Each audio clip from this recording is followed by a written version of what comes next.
so we have a facilitator for the class 3 of HR Elevate. Our facilitator for today is Miss Idara Olaniyi-Otaiku. I hope I got that right. So she'll be taking us on soft skills in HR. She's a global certified HR leader and a strategic business partner. She has expertise in people and culture transformation, and she's currently the group vice president of human capital at Reliance Infosystem.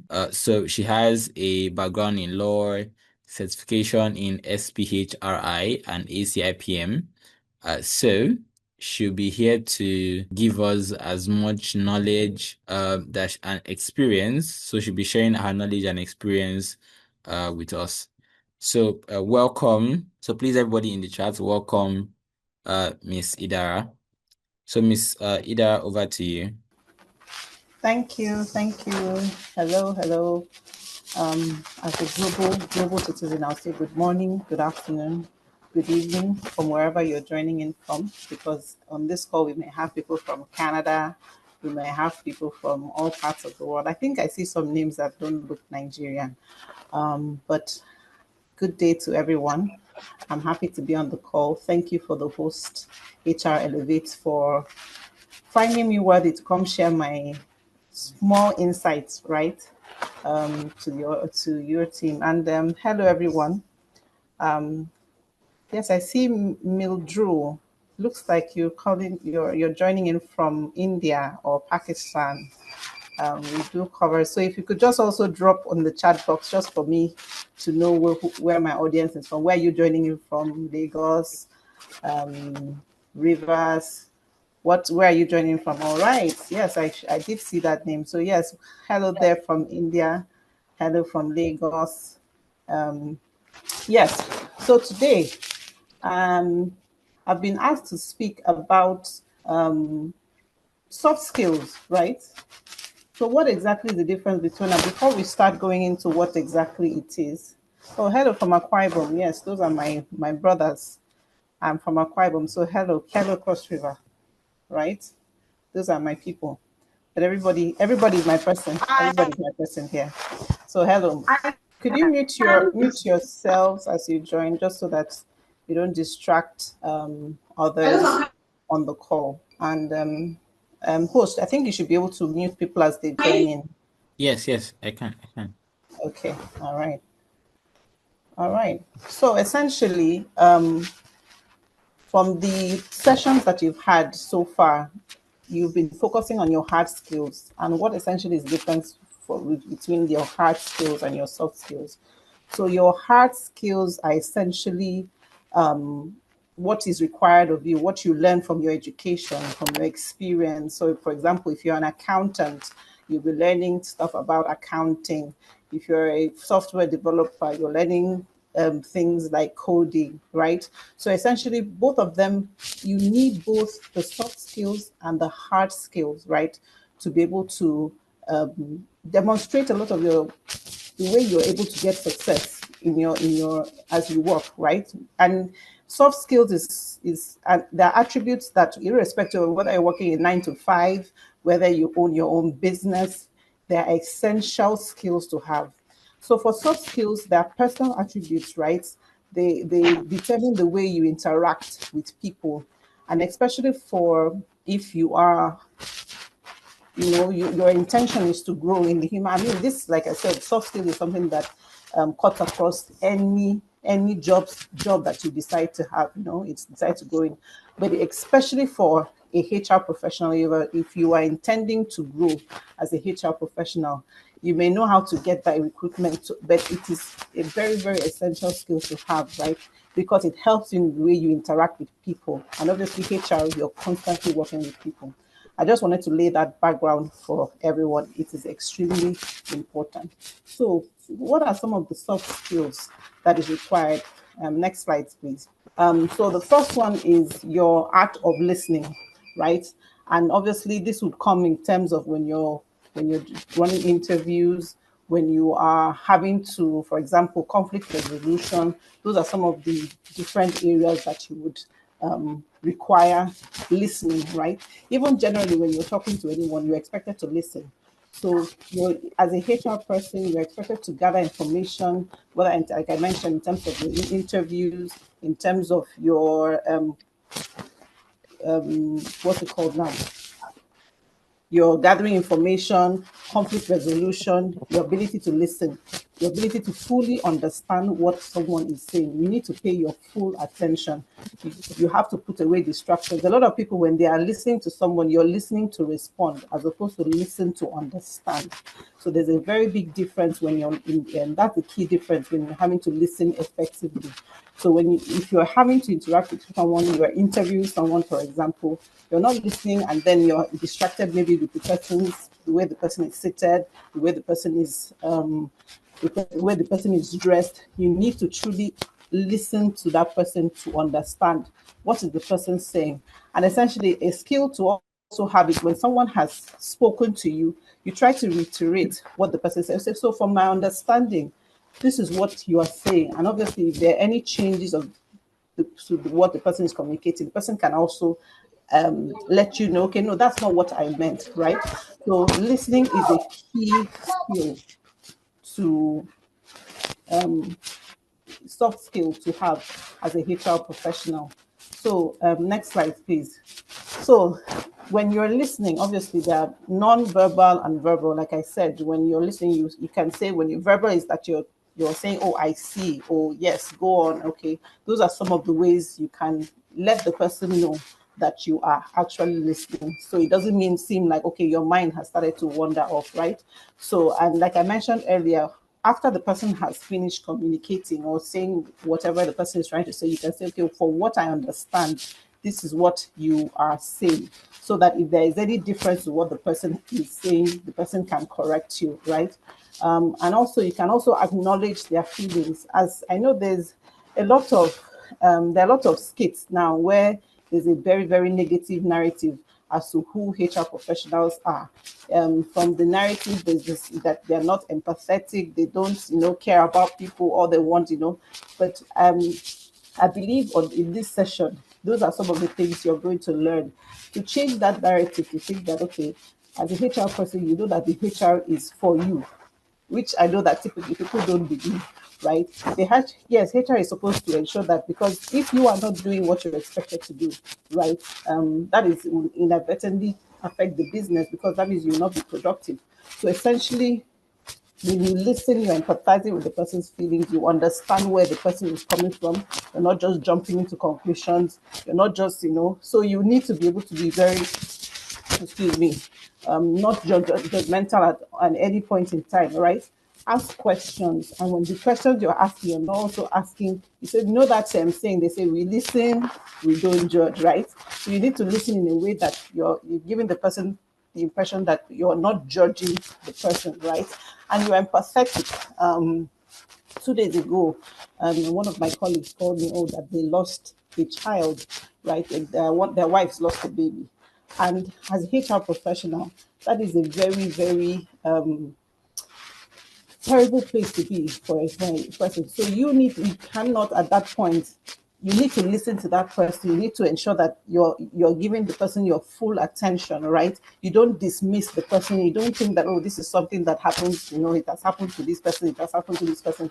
Let the person believe that, he's the only person at that point, right? So being empathetic is extremely important, right? And it's part of the listening, right? So next slide, please. So when you listen, you're listening as you're being curious, right? What exactly is this person trying to say? Okay. So for example, if it's an interview, sometimes, right, because people are nervous, I'm sure everyone who has gone in for an interview, you know that those nerves start to kick in. But sometimes you may have to determine, as in distill, whether from the person's nervousness and what the person is also saying, right? Don't just dismiss somebody because the person is nervous, right?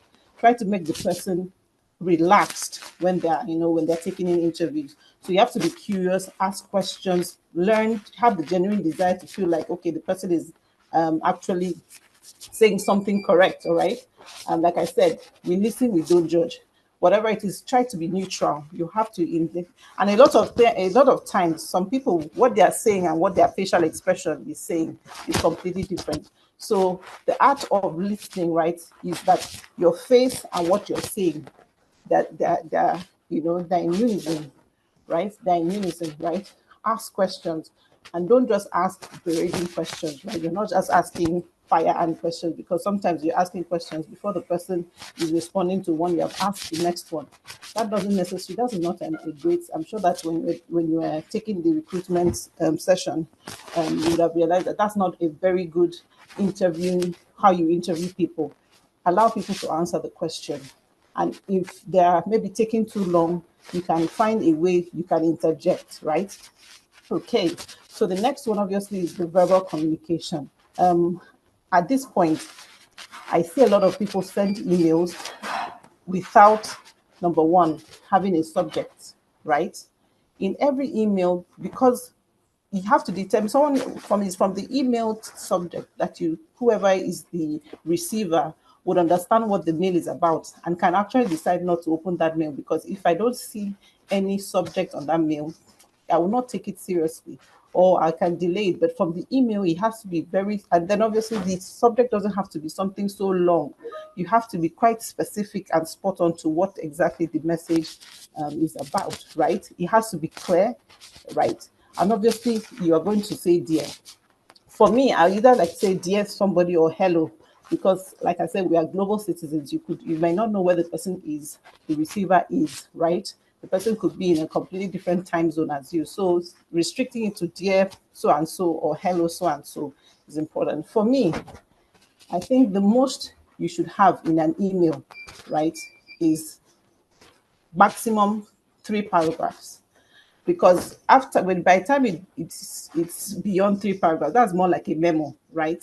So if someone is having to see like almost the whole page, you already lost the person, because typically an email is supposed to be very succinct, very very concise, right? If there are things that you want to get someone's more attention, you can bolden it up. So for example, making a request to my CFO for so and so amount of money. I will make sure that the money is in bold. I'll make sure that the reason, maybe one of the reasons, in bold, just so that you can bring the person's attention to it. And obviously proofread. There's AI. At this point, no one has an excuse to have typographical errors, because there are different AI tools that you can use to ensure that it helps you proofread, it helps you get your clear thoughts across, right? So that will ensure that there's no typographical error. And if you do not have, there are so many. I mean, I think ChatGPT is the one that everybody knows, but there are so many that even on your phone, there are so many AI tools that you can use to ensure that you can craft that email in a way that is, professional, especially if it's in a professional setting. Be mindful of the tone, right? Because the way you are sending the message may not be the way the person is receiving it. So you have to also be mindful of, I can say, okay, yes, sir, I want to do this. Or you can say, kindly say this. So when you put some of those words, right, in your mail, it kind of gives the person a better understanding, right, of your mail, as opposed to being too rigid, right? Or it feels like you can be sending your email to like a managing director, right? And then you're just hitting the go on the horn, right? But then essentially you should always try to use words like kindly see attached, please do this, and all that. So that obviously whoever is reading it takes a bit more time to read it, right? As an HR professional, you have to be extremely confidential. That's why sometimes being a HR professional can be quite lonely, because you may not necessarily have too many friends. You don't want to be able to communicate, because you're the custodian of a lot of information, right, in your organization. And if any of that information goes out, you are the first point of contact, right? So sometimes as a HR person, you may not necessarily have a lot of friends where you work, because that will help you, ensure that you maintain that confidentiality, because even the person that you're being friends with in your organization, may be coming to you to get information from you, right? Obviously, and then to be able to close out the email properly. Obviously, you have your name. If you're sending a mail from maybe not an official mail, which they should already have their official signature at the bottom, always ensure that you close out the mail properly. Your name, your title, for example, and all that, and maybe subsequently any contact details, right? The person can reach out to you. So there are some people that send us cold emails. For example, maybe they're looking for a job role. When they send that, even though they attach their CVs, for example, they will still say, okay, this is my, they will still put their name, yours faithfully, so and so. Let me just say, Aderonke, for example, Adedoyin, and put your contact details at the bottom. That just essentially gives whoever is reading it an opportunity not to have to go all the way to your email, your CV, for example. And attachments, you have to ensure that you can include in the email that you have attached documents in it. So even if you have attached the document in the email, you make sure you say, oh, kindly see attached, so and so and so, right? Okay. So there's some email etiquette, like I mentioned. Obviously, if you're in a formal environment, using short forms, using abbreviations, using emojis are a complete no-no, right? Unless it's a cultural number. Typically, in an organization where even if the culture is a bit more relaxed, even when you're sending emails, I doubt anyone should send a smiling emoji, a laughing emoji, and all that. I'm sure there will be a specific section where those things are approved, right? Okay. And please don't reply all if it's not necessary. If everyone, so for example, an email that they sent and you see that there are 10 people on that email, you don't necessarily need to reply all. If you're, for example, you're replying to ask a question from the person who sent it, you can reply to just that person, right? And obviously, so that it doesn't, everyone on that email trail don't get the response as well. Okay. Forgetting to attach, yes, forgetting. Typically now, when you send an email and you have mentioned something that should be attached, the AI now would give you a prompt, okay, have you attached? But typically you should always, typically when I send an email and I'm going to be attaching anything, I attach, the first thing I do before I even impute the sender, who I'm sending it to, I make my put my attachment, I curate my email, I proofread it before I even put the name of the person I'm sending it to. Because typically what happens is that you put in the name of the person you're sending it to, you put in your subject and then start to read, and before you know it, you can press send. So essentially, I mean, that's a tip I believe people can use. Before you send an email, right? Write your email first, attach whatever it is you need to attach before you put in the name, right? Ensure you proofread and all that before you put in the name. That's a tip I think I can give you. Also, you have to be sensitive. There are sensitive subjects. As a HR person, you could be actually terminating somebody's employment. So you can decide. Typically, for me, if I'm disengaging somebody, the first time the person is going to hear that is not on the via email, right? It would definitely be, I would typically have a call with the person to understand, okay, this is why this is happening. And obviously, it wouldn't be abrupt. There should have been different processes that you take into consideration before it gets to the point of disengagement or termination. So these are some of the things. Say someone says quite okay. Okay, can everybody hear me, please? Can people confirm Yes, me? yeah, Okay. it's clear. We can hear Okay. you. Yes, ma'am. Okay. Hear you. All right. Okay. Because I understand that some people didn't hear me. Okay. I hear you, ma'am. Okay, then if you are the chat box, if you could just tell me so that it doesn't feel like I'm rambling, what are you getting so far? Is there anything you've gotten so far? What are the different tips you've gotten so far? Please share on the chat box so that I won't feel like I'm just rambling at this point. What have you gotten so far? What is your takeaway so far from the call? Right. So, like I said, we have just been talking about some of the don'ts of email communication, right? If you're having to communicate in terms of your verbal, right? Avoid rambling. And that's, for me, is something that I've had to practice with time. For some of us, we talk very fast, right? And in talking very fast, a lot of people may lose what you're saying, right? So try to moderate yourself, and obviously you're not talking so slow that people will be sleeping off while you're talking. No, but there's a moderation when you're communicating with people, right? And sometimes even in terms of who you're communicating with, you could be communicating with senior management. The way you communicate with the senior management is also important, right? So the tone that you communicate. So some people say, that's how I talk. No, that's how I talk. No, sometimes you have to, there are certain things, there's some decorum you need to exercise when you communicate to people.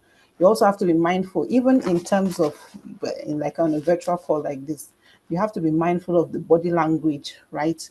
Is your body language, saying something else while what you're saying is saying something else, right?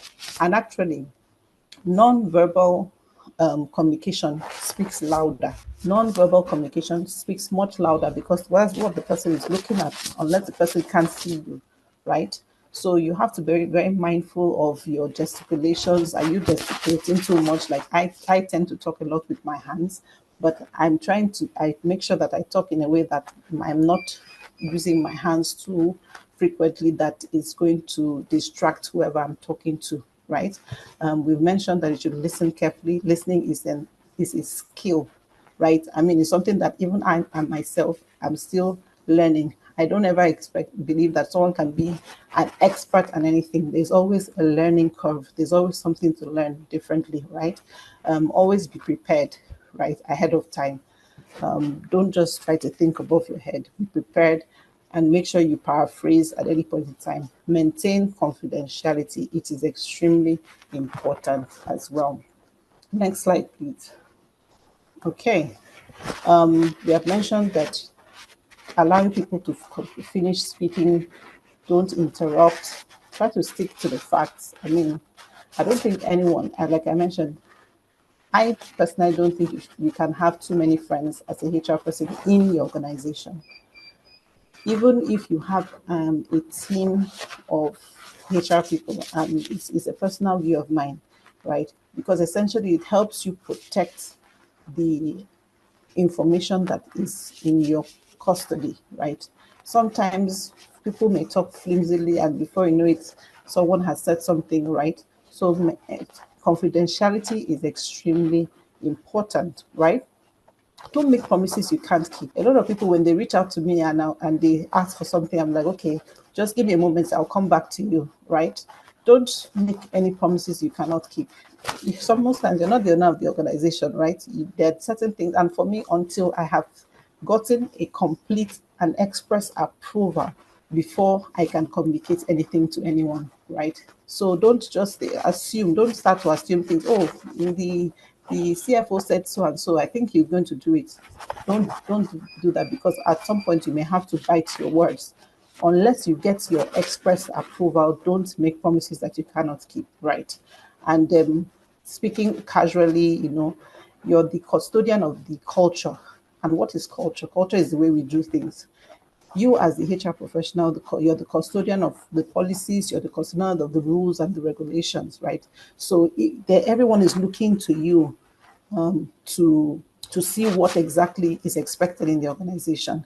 So ensure that you are, whatever you do, whether in terms of, depending on your company culture, whether in terms of your dressing, in terms of the way you speak, your mannerisms, everyone is looking to you as the HR professional. You cannot be the one that is flouting the laws, right? So you are the custodian of the company culture. All right. Empathy and sympathy. So there's a difference between when you sympathize with somebody and you empathize with somebody.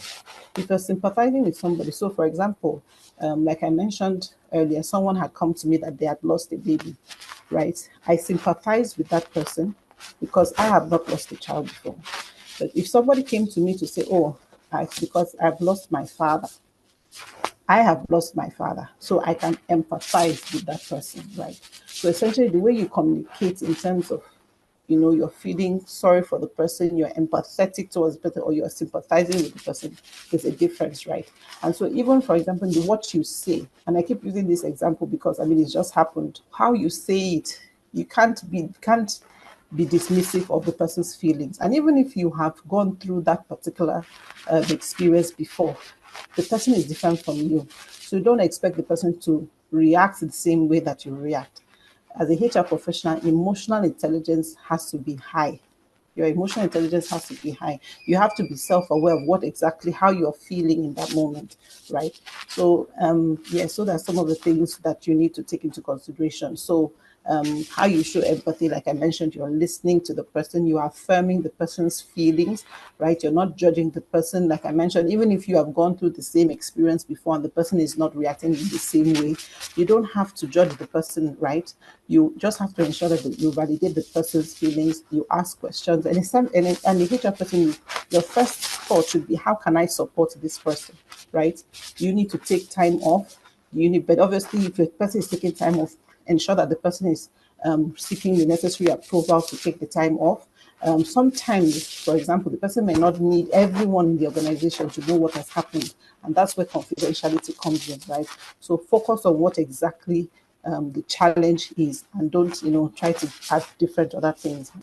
As a HR professional, one of the things, in fact, one of the major things we have to do is having difficult conversations on the call. Like I mentioned, you could be part of it, letting somebody go, or disengaging somebody.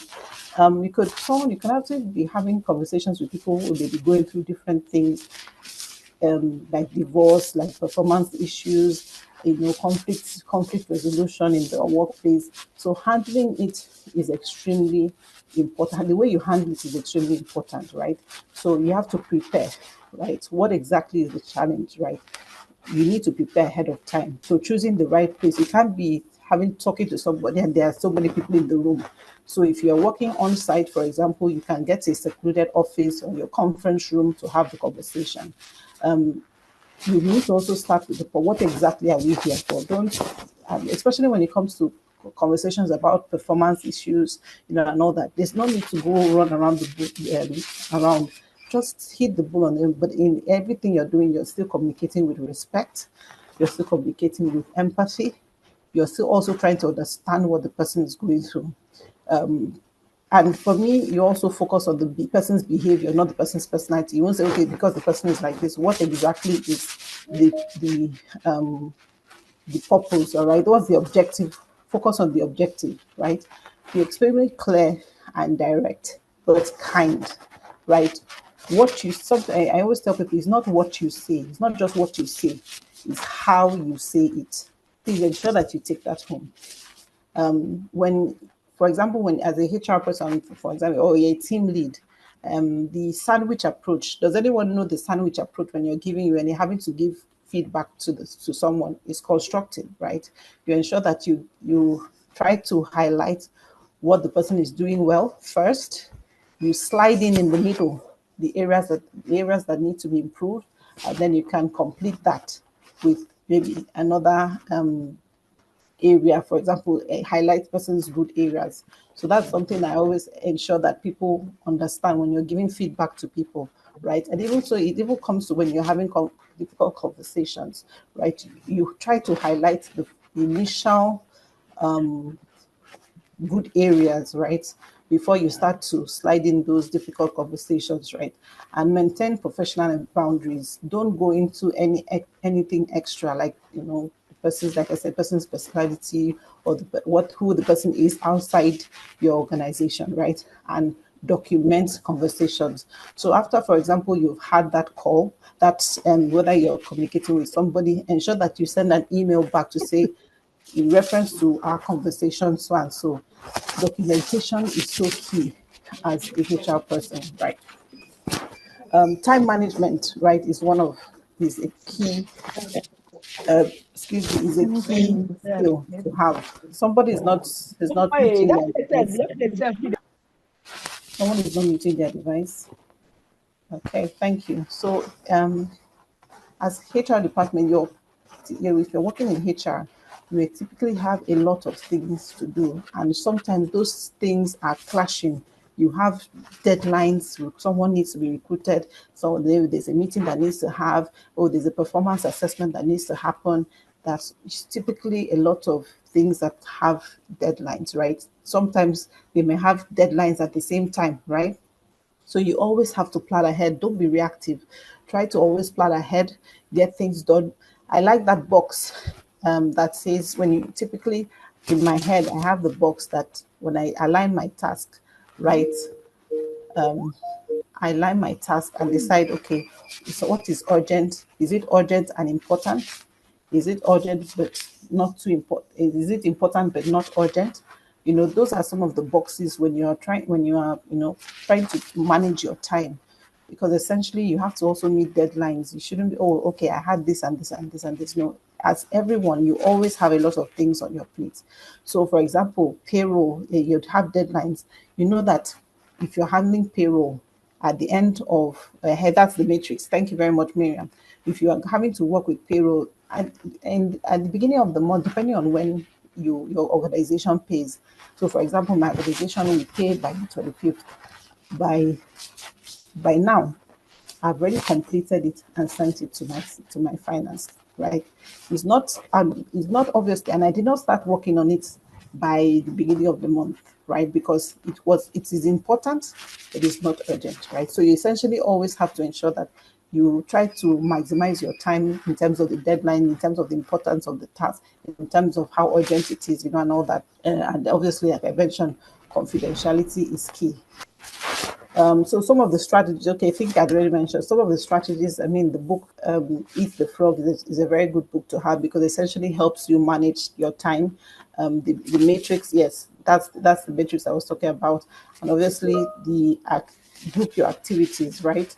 And have to-do list. Right now, that, like I said, technology has helped a lot with in terms of the different tools. So there are task management tools, there are planners that you can use, AI tools that you can use to support you so that you're not necessarily overwhelmed especially if you have too much tasks to do. Schedule your focus time, right? If you're working with Microsoft Teams, there's a way on Teams you can actually schedule your focus time. But please, if you're working with different people, ensure that they are aware that you have plugged in that time for your focus time, right? Also, you can learn to say no or not right now, because everybody especially like when you're a HR person, and especially if you're a one-man team, right? Everyone in the organization wants information or wants support at the same time. Everyone expects you to respond to them at the same time. Well, obviously, because you're a human being, you're not yet a robot until you become a robot, right?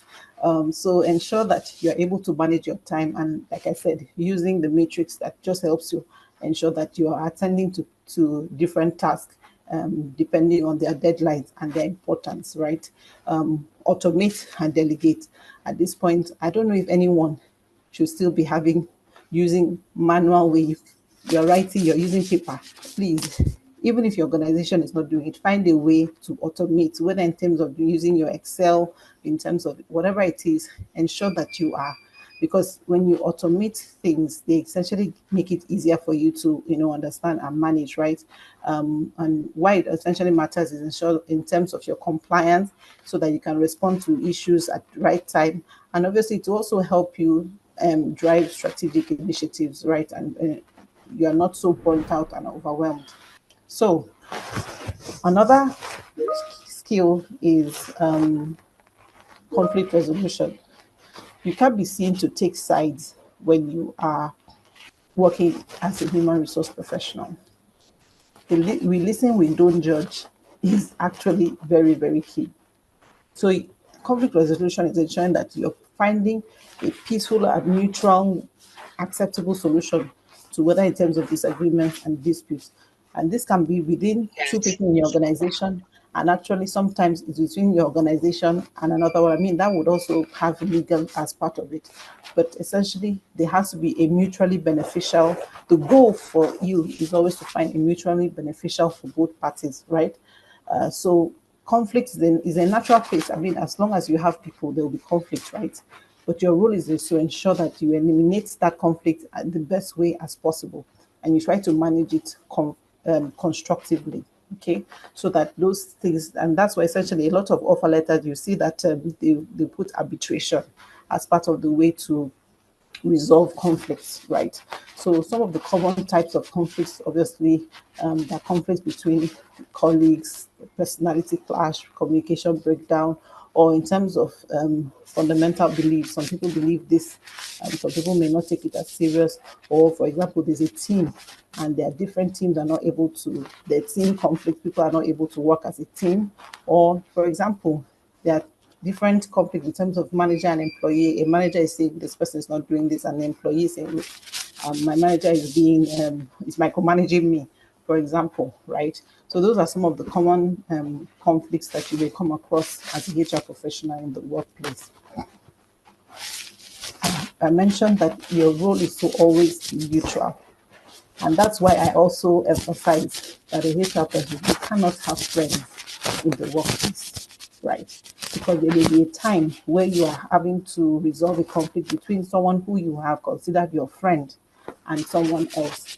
So that may, affect the way you are, resolving that conflict. So ensuring that you are, the basic steps of conflict resolution, you are recognizing, you're responding to it early enough. Don't wait until it has completely collapsed before you step in, right? Always try to step in and respond as early as possible. Also, identify what the issue is. What exactly is the issue? Because sometimes at the end of the day, when your two people are having issues, right, somebody may be going with one thing and the other person may be going with another thing. So giving them the opportunity to come together to talk it out, right? And obviously, not talk it out in the way that they're all shouting and all that. Ensuring that you're trying to understand both ends so that you can identify what the core issue is. The core issue might be something very, very minute, but you know that when people have different conflicts, someone has what to focus on in large is something that someone has been, thinking about as a large more than what the minute thing was. So your goal is to also gather information, and that's where listening comes in.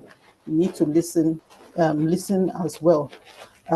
Obviously, you try to determine the right best approach. And when you're having, typically, I would say that if two people are having issues, HR may not necessarily be the only person. So you always create a panel, right? There should be people who are not like part of the process, who can be independent. So they're independent people, right?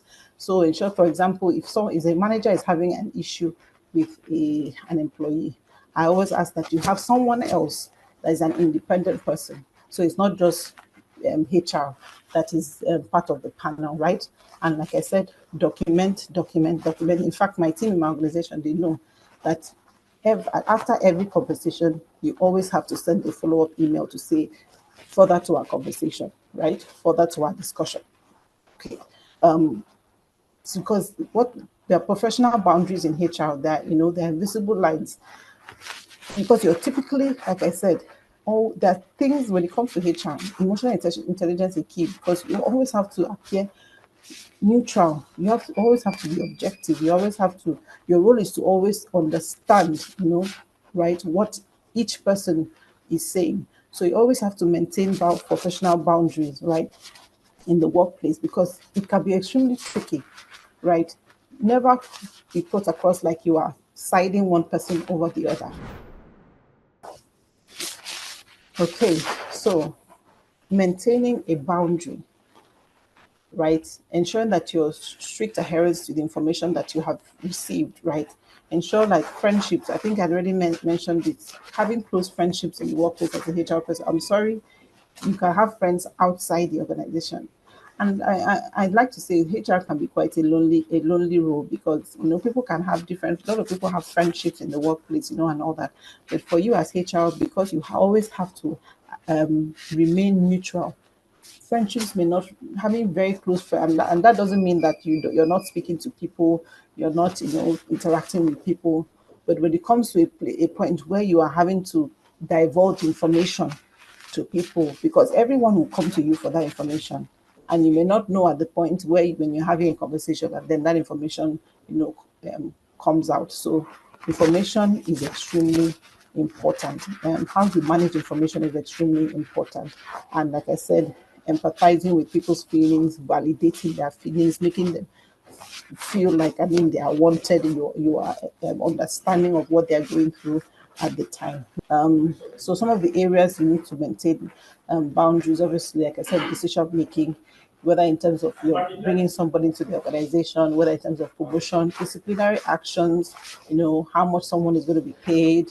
Those are some of the areas that ensure that they are clear boundaries. And obviously, there should also be policies. I'm sure that you already know, which I'm sure maybe you'll be getting to learn, that there should be policies that are guiding a lot of the things, because that actually helps you as a HR professional, right, to stay neutral, right? Information accessibility. So, for example, how many people have access to your HR files, right? If you're a one-man team, obviously it should be just you and your manager. Okay, giving personal advice unless you are actually asked, right? So, for example, someone is coming to ask me in terms of children, right? I can say my view, but not necessarily that is the role to take. I always say that in my opinion, this is just my opinion, all right? Your social media presence. I see a lot of people make so even for LinkedIn, I think that LinkedIn is actually people are maybe misusing what, for example, LinkedIn is for, because LinkedIn is a professional setting. And the way you are seen on LinkedIn, for example, should remain professional, right?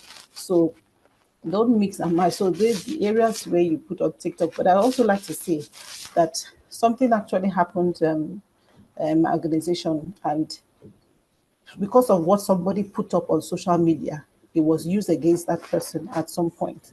So please be mindful of what you post online. Be mindful of all those Twitter banters, because what you post online stays forever, right? Until maybe one day there will be no internet, there will be no social media. But right now, in fact, even now, I'm sure I don't know if you've heard that for you to get a visa to America, you need to ensure that they can have access to your social media. So be careful what you post online. Yes, you may have an opinion, but sometimes that opinion should just stay with you, right? So you have to be extremely careful what you post online, because you have you're actually an image, right? You are a brand, right? So imagine that Coca-Cola, somebody that is working the Coca-Cola brand starts to, you know, do certain things that are not aligned with who they are as a brand, people may stop buying Coca-Cola, right? So that's essentially, you have to take yourself as a brand, right? How do you want to be represented? And what you post online is also a representation of you. All right. So you have to be extremely careful. Next slide, please. Yeah. So I believe we've come to the end of the session. Does anyone have any questions, any additions, any contributions? I've not heard anyone's. So I think I'd like the host to moderate if there are any questions. And please ask away. It may not actually necessarily be within what we've discussed on this call. Okay, so does anyone have please, if you have a question, you could just raise your hand, or if you want to send it in the chat, you could send it in the chat. But if you want to speak up, you could just raise your hand, just react, and we'll give you a chance to. Okay, someone says they have a Okay. question. Uh, sorry, I don't know your name because I'm seeing a lot of numbers and digits. Please, you can unmute and ask your question. Okay, good morning. Okay. All right. Thank you so much, Miss Idara. It was really an impactful one. But my question is actually based on, I think when you mentioned managing boundaries, yeah, when you talked about giving personal advice. Sorry, I lost my voice. So when you talked about giving personal advice, you said the boundary should be that you should be giving professional HR advice, not personal life advice.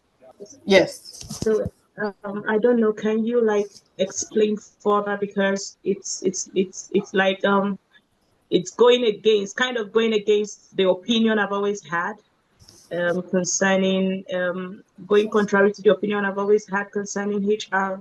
I don't know if you could like expatiate on that. Okay. So when I said that your opinion, so for example, someone may have been treated not very well, right? and the person wants to resign immediately. You may say, okay, in your personal opinion, because you're like, okay, maybe the person can actually resign, I don't really care. But no, you need to ensure that whatever you're advising the person is in alignment with what your policy says, right? So I hope that clarifies. So because whatever you say would be taken as law, essentially, because you are the custodian of your rules and regulations. So when you are advising anyone on anything within the workplace, ensure that whatever you're advising that person is aligned with what your rules and regulations state. Okay. All right. Yes. Thank you very much, ma'am. So that's what I Thank you. just wanted to say, because like I said, whatever you say, what you say, people take it and run with it. It is law. So if you're not saying, if you're now saying something that is actually just your opinion and not aligned with what the company says, you may actually get into trouble because of that. Okay. Thank you very much, ma'am. I appreciate it. You're welcome. I saw another hand up somewhere. I saw someone's hand up. Was that a mistake? Okay, someone says, how does one prioritize work based on the as okay. All right. So typically when you have different tasks, right, you should have tasks that are I think I just like to so either is important or urgent, right? So I mentioned something about the is a time management tool. I mentioned something about, for example, when I have to handle payroll. Payroll is important, right? But depending on the time, it may not be urgent. Right. So, for example, we get paid for my organization on the 25th. I can start working on it on the 20th because obviously my deadline to send it in is on the 22nd. So, aligning whatever, so when you have different tasks, write out your different tasks. That's why it's good to have to do this. Write out your different tasks and then start to determine, yes, this one is important, but is it urgent? Is important but not urgent, right? And then is it important at all, right? So those are some of the ways that you can so you just try to put all of them in a box. Is urgent as important? Is it important but not urgent? Is it urgent but not important? And then you can decide what you do first, what you can schedule, what you can delegate to your team members, and what you can actually completely delete, right? Because there's some things that may not necessarily need your attention at all, right? So I hope, Josephine, that has helped you. Okay. Okay. Josephine said yes. So, Okay. Donnell Kingsley, I think you raised your hand that you had a question. I think he's put the question in the chat box. He said, "How do you manage a supervisor who withheld your appraisal for promotion?" Okay. So typically, this may be in terms of how you manage your workplace relationships, and that's why for me, I believe that soft skills is extremely important, and and one of the key areas of soft skills is your stakeholder management, and obviously your supervisor is one of your stakeholders. How I manage my stakeholders is key. Who are your stakeholders? Your stakeholders are all the people that you have to engage on, most possibly on a day to day, right? So, what would have been the reasons? What are the reasons that has been done? Have you had a conversation with the person?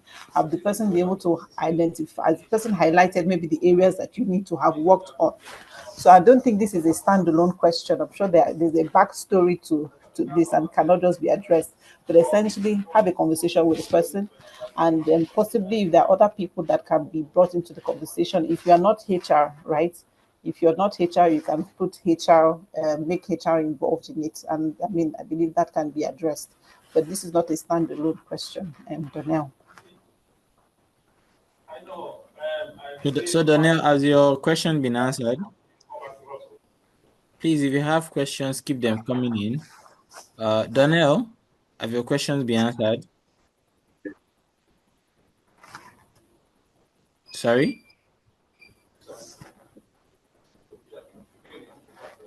Okay, Yes, okay, it says okay, okay, yes. Yeah. perfect, perfect. Uh, so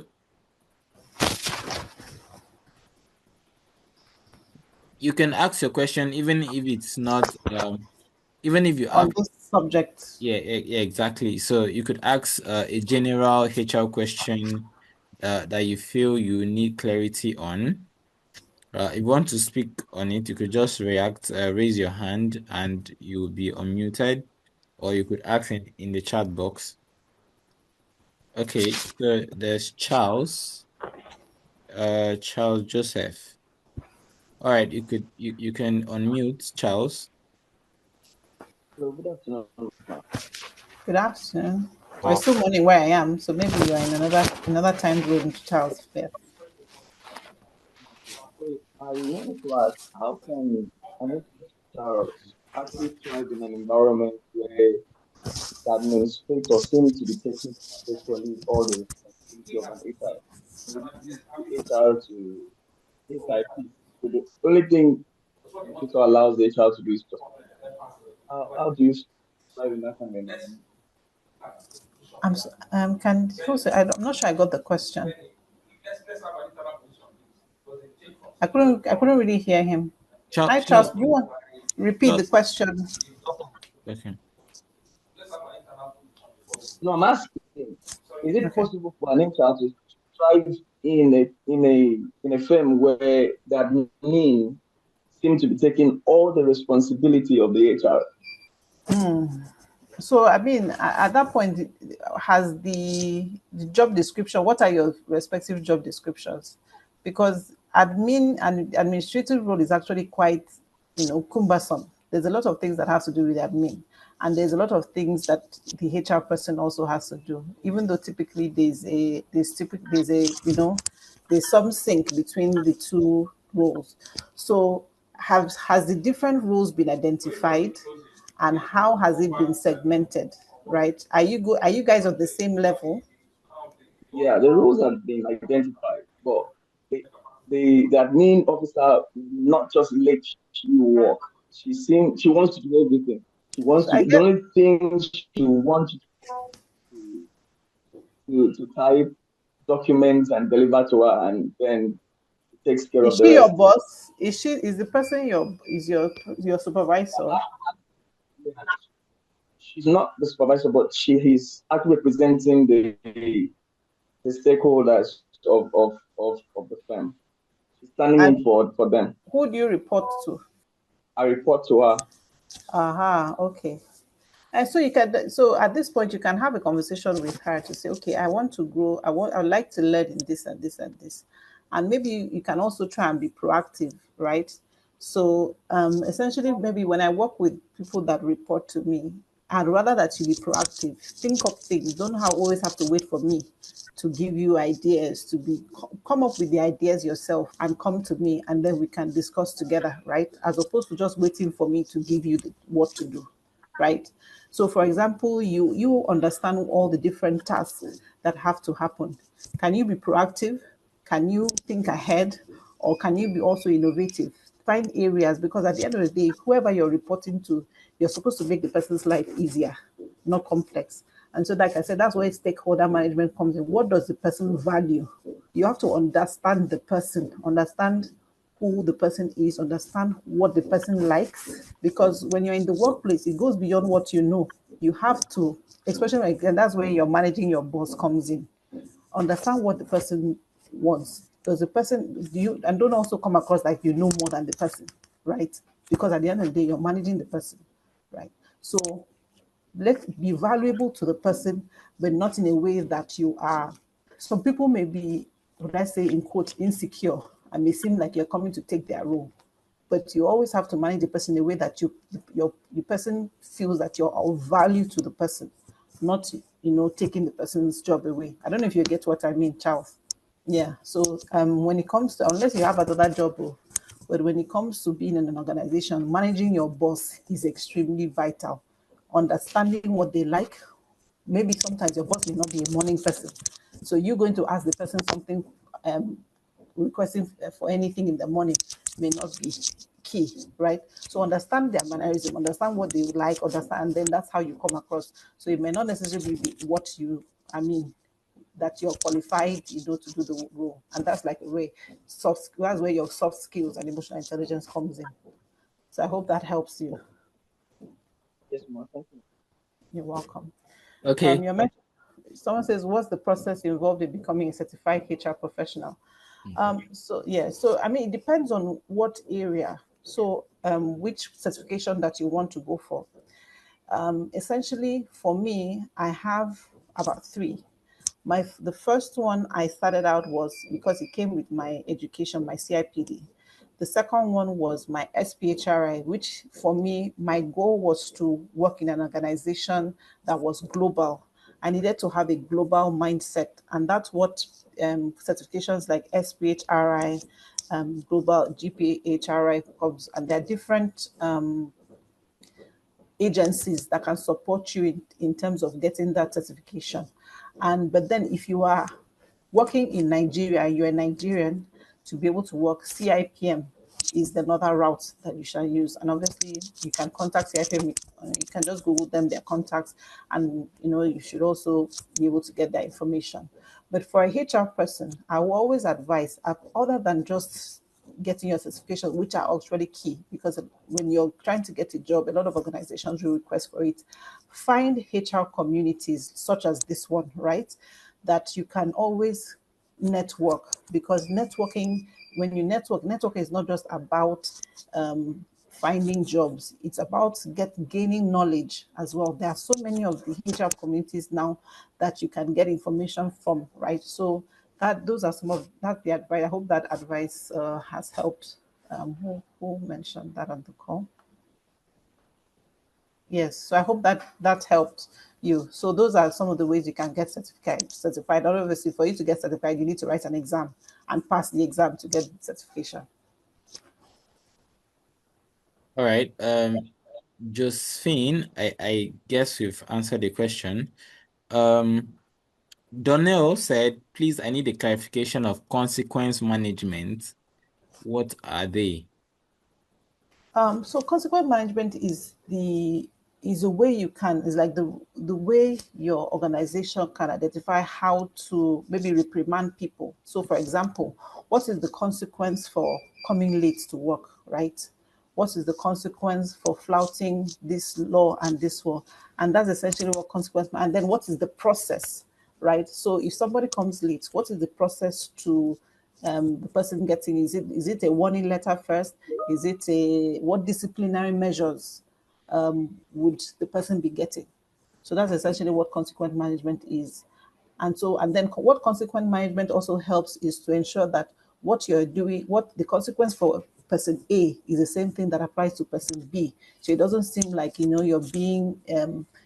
helps you be neutral, right? When you're applying that. So when your consequent management is ensuring that, number one, there's neutrality in the way that you are reprimanding people, and it also sets the tone. So for example, if somebody does this, the person already knows that this is what the consequence is in that organization. That's why it now forms a policy. It forms a policy as well. So I hope that helps. That is understood. Okay, Donnell, I hope your questions have been answered. Um, please type in the chat box if you're satisfied. Victory said, hi, Ma. Please, I don't have any HR experience, but I'm currently running my master's in HRM, and I have the opportunity of exemption for CIPM. Only write the professional papers. I'm afraid that I might fail given the lack of experience. What is your advice for me? Um, hmm. So we are asking now whether you should write the profession, whether you should exempt. So for me, for CIPM, I didn't have to write any of the exams because I had experience. So I think at some point you may also have to, because gathering a lot of, unless you want to be in the academic system, and even with the academic system, having experience also helps. So find areas where you can volunteer in terms of gathering experience, because the truth is, no matter how many certifications you have, if you don't have that experience, it's a lag, right? So having experience is key. So you may have to also volunteer in areas, and sometimes that when you volunteer, it may not, okay, says your exam is in 2 months. So just to confirm, are you asking whether you can take the exemption route or you should take the exam? I just need to be clear on that. Are you asking if you should use the exemption route? Okay, you already have the exemption. Okay, and so go ahead and take the exemption. But your focus Okay, is okay. so Go I on, think please. what yeah, this is for me. So I think what she's saying is that they've given her the exemption already, but because she doesn't have the experience, she still needs to take at least the last paper, which is not optional.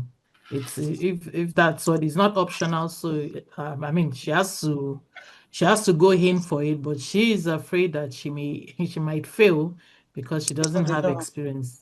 So So, there are different communities that you can join. I know that there's a community, yes, congenitality or something that you can join that can help you through the process, right? And support you in terms of providing learning resources for you, providing yeah, you with, yes. yeah. So yeah, I think you can join a community. You may not be able to do it just on your own. And that's why I say communities are very important.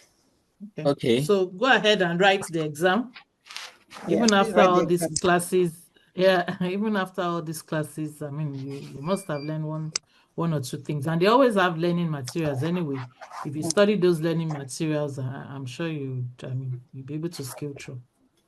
Okay, so the final question, this will be the final question. And for those that have any other questions, when we send the feedback link, you could always put the questions there, and Miss Fumi will attend to that. If there's any that needs to be shared with Miss Idara, you also get that. So Deborah Adewole said, please, ma, can someone with BSc in business admin apply for masters in HR? Um, I think it will depend on the school you're applying to.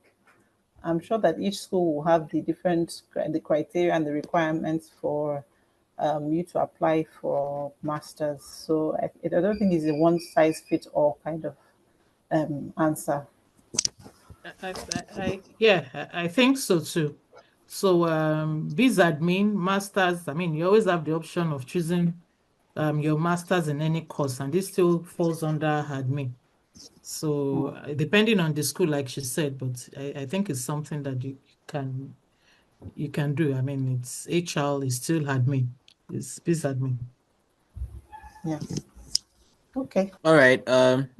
Every other question will be sent through the feedback link. Meanwhile, thank you so much, Miss Idara. Thank you for coming to share your expertise with us and your experience so far. We are really grateful. Um, and I don't know if Miss Fumi has anything to say before we call this. Yes, I do, and I just want to say very huge thanks to Miss Idara. Thank you for your time. I mean, for sharing your experience. It may look as simple as just soft skills, but these are the basic things that people need these days to keep going. So thank you on behalf of everybody on the platform. We say a big thank you, and we hope that when next we call you, you'll be able to answer us. You would answer us. But in all, thank you very much. I don't know about others. I personally learned a lot. I mean, for the last 1 hour, I was sitting and I was, jotting down. No knowledge is lost. Thank you so much. We appreciate you. Thank you. My pleasure. Thank you for having me. All right, so everyone, please let's say a big thank you in the chat to Miss Idara. Please, if you've been privileged to sit through the class, please let's send a big thank you. All right, all right, all right. Okay, that's amazing. Without wasting so much time, please we are going to take our group photo. So please turn on your cameras. Let's take our group photo with Miss Idara. So it will be featured on social media. Please, can you turn on your cameras? Please kindly turn on your cameras. Thank you. Thank you. Thank you. All right, perfect. Please kindly turn on your camera. Let's take a good photo with Miss Idara. I just shared my LinkedIn page for you guys. You can follow me and then reach out to me and ask any other questions you would like. Okay. Okay, we can say it, please. Can we all follow her? Okay, You for can see those the that have not LinkedIn turned on page. their camera, please turn on your cameras. Let's take a quick photo with Miss Idara. Thank you, thank you, thank you. All right, perfect. So, thank you so much once again, Miss Idara. So, like we said the last time, I'm going to share the form link to you, and like we shared on the group, only those that are part of the classes will get certified. So please make sure to fill the form link, because it helps us to keep track of the fact that you've attended the class and you're part of every tax. So the form link, I'm sorry. All right, so I've shared the form link in the chat. Just go fill the link and you can exit the call. Go fill the link and you can exit the call. So let's do that hurriedly. And please don't post it on any of the community group, whether the main group or the subgroup or whichever group. Please don't post it on the group. Fill the link here and leave. If you don't fill the link, it will show us that even if you were part of the class, it will show us that you were not part of the class. So please, when you fill the link, then you can leave the chat room. Thank you.